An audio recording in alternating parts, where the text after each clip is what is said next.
Good morning, welcome back to my channel. আপনারা সবাই কেমন আছেন? আশা করছি ভালো আছেন। আমার নতুন ব্লগে আপনাদের অনেক অনেক স্বাগত। আর আমরা ত্রিবেণীতে এসেছি, অনেক দিন হয়ে গেছে, কিন্তু সেরকমভাবে ব্লগ করা হয় না, কেননা এতটাই গরম যে ব্লগ করতে আমার ভালো লাগে না। কিন্তু আজকে আমাদের গাছের নারকোল পাড়ানো হবে, সেই জন্য একটু ভাবলাম যে ব্লগ করি। আর এই যে কাকু দাঁড়িয়ে রয়েছে, এই কাকুই ওই নারকোল যিনি পারবেন ওনাকে ডেকে এনেছে, কেননা কাকুকে মা বলে রেখেছিল অনেক দিন ধরে যে গাছে কটা নারকোল ডাব হয়েছে একটা লোক ডেকে দিতে। তো আজকেই লোকটাকে ডেকে এনেছে কাকু। আর খুব সকালবেলায় এসছে, এখন প্রায় তো 6:30 বাজে। কাকুও ঘুমাচ্ছিল আর আমরাও ঘুমাচ্ছিলাম। লোকটা এসছে, গতকাল আসার কথা ছিল কিন্তু গতকাল আসেনি, আজকে এসছে লোকটা ডাব পাড়ার জন্য। ওর অনেক দিন ধরেই কাকু বলে রেখেছিল, 5-6 দিন আগে। তো আজকে এসছে, এখন তো 6:30 বাজে। তো রোদ্দুর ওঠার আগে উনি গাছে উঠছে, কেননা রোদ্দুর উঠে গেলে এই গরমের সময় তো খুব কষ্ট হবে, ওই জন্য অত সকালবেলা উনি এসছে। আর দেখেন এই যন্ত্রটা কি সুন্দর, এই যন্ত্রের সাহায্যে গাছে উঠছে। আমি তো এর আগে কোনো দিনই দেখিনি এরকম যন্ত্রের সাহায্যে গাছে উঠতেই প্রথমবার দেখছি। বেশ ভালো লাগছে যে এরকমভাবেও গাছে ওঠা যায় কিছুর একটা সাহায্যে, বেশ ভালো লাগছে। এর আগে আমি কোনো দিন দেখিনি। আমার বাপের বাড়িতেও ডাব পাড়ানো হয়েছিল, কিন্তু এরকমভাবে উঠিনি, মানে পা পা দিয়ে উঠেছিল আর কি। এই প্রথমবার এই জিনিসটা দেখছি, বেশ ভালোই লাগছে। অভিজ্ঞতা হলো যে এরকমভাবেও গাছে ওঠা যায়। তো বলতে বলতে অনেক দূরেই উঠে গেছে, গাছে প্রায় অর্ধেক উঠে গেছে। আর অর্ধেক উঠলেই গাছ পাবে, আর গাছটা তো অনেক দিনকার, ওই জন্য খুব লম্বা হয়ে গেছে। এই যে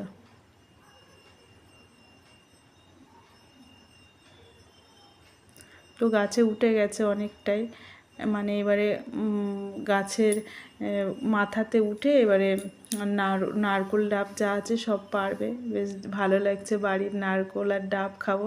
অনেক দিন মানে বাড়ির নারকোল আর ডাব খাওয়া হয় না। সেই 2-3 বছর আগে পাড়ানো হয়েছিল, তারপর থেকেই ডাব নারকোলগুলো শুধু দেখি, কিন্তু পাড়ানো হতো না। তার মধ্যে পড়ে গেছে, হয়তো কেউ নিয়েও নেয়, আমরা থাকি না বলে। তো আজকে অনেক কষ্ট করে বলে মা পাড়াচ্ছে নারকোল ডাব, তো চোখে দেখছি, বেশ ভালো লাগছে। তো বলতে বলতে এক কাঁধি নামানোও হয়ে গেছে, আর এই দড়ি দিয়ে নামিয়েছে। তো ও টেনে টেনে এনে এক জায়গায় রেখে ওটাকে খুলে দিচ্ছে দড়িটা। যতবার নামাচ্ছে ততবার খুলে আবার দড়িটাকে ছেড়ে দিতে হচ্ছে। তো এই দেখেন এতটা ডাব আর নারকোল হয়েছে। কচি ডাব বলতে সেরকম নেই, সবই দোমালা বলছে, আর বেশি নারকোল হয়ে গেছে। কচি ডাব খুবই কম। ডাবগুলো দেখতে কি সুন্দর, হলুদ হলুদ ডাবগুলো। তো পুরো নারকোল ডাব পাড়া হয়ে গেছে, এবার দড়ি ফেলে দিয়েছে, আর ওঠাবে না, গাছে আর নেই নারকোল আর ডাব, যা ছিল সব পেরে নিয়েছে, এটাই লাস্ট। আর এদিকে আমার রান্নাও হয়নি, রান্না করবো একটু বিরিয়ানি। তো এই যে বিরিয়ানি করবো বলে তার জন্য আলু সিদ্ধ বসিয়ে দিয়েছে। ওদিকে ডাব আর নারকোল পাড়া হয়ে গেছে, সব পরিষ্কার করে নিয়ে চলে গেছে অর্ধেক, মানে ওই ডাবওয়ালার কাছেই সব বিক্রি করে দেয়া হয়েছে, আর কিছুটা খাওয়ার মতো অল্প আছে। আর এদিকে আমার ডিম সিদ্ধ হয়ে গেছে বিরিয়ানি, আর চিকেনটাও পরিষ্কার করে ধুয়ে বা একটু ম্যারিনেট করে নেব। আজকে আমি রান্না দেখাবো না পুরো, মানে জাস্ট একটু আপনাদেরকে দেখাচ্ছি যে আজকে আমাদের বাড়িতে বিরিয়ানি হচ্ছে। তো আদা রসুনের পেস্ট একটু দিয়ে দিলাম, আর গুঁড়ো লঙ্কা আর একটু নুন দিয়ে ম্যারিনেট করে রেখে চিকেনগুলো ভেজে নেব।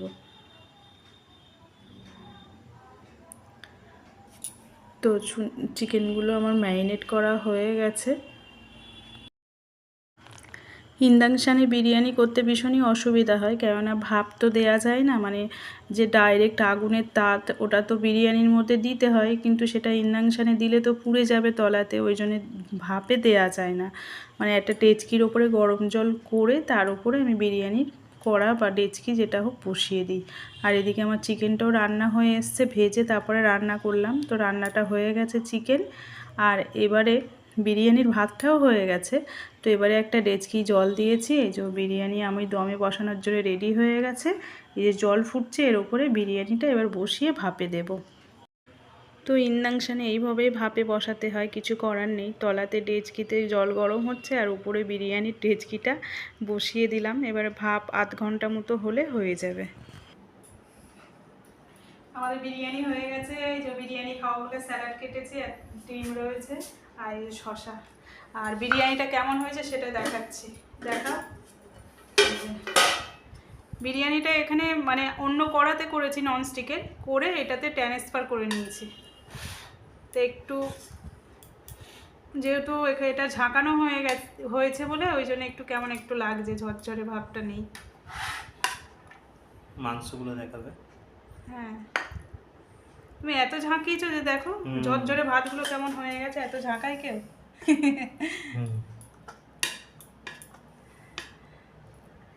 কিন্তু ওইখানে কি সুন্দর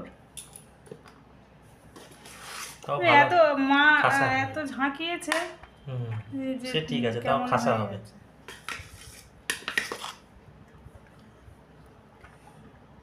সাউথ ইন্ডিয়ান বিরিয়ানি।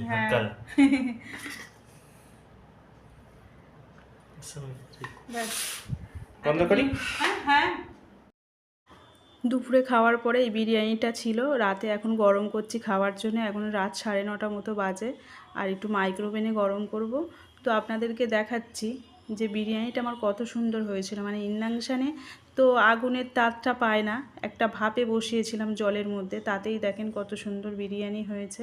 ওবেলা তো এত ঝাঁকিয়েছিল, বিরিয়ানিগুলো ঘেটে গেছিলো, ভালোভাবে ভিডিও করতে পারিনিও।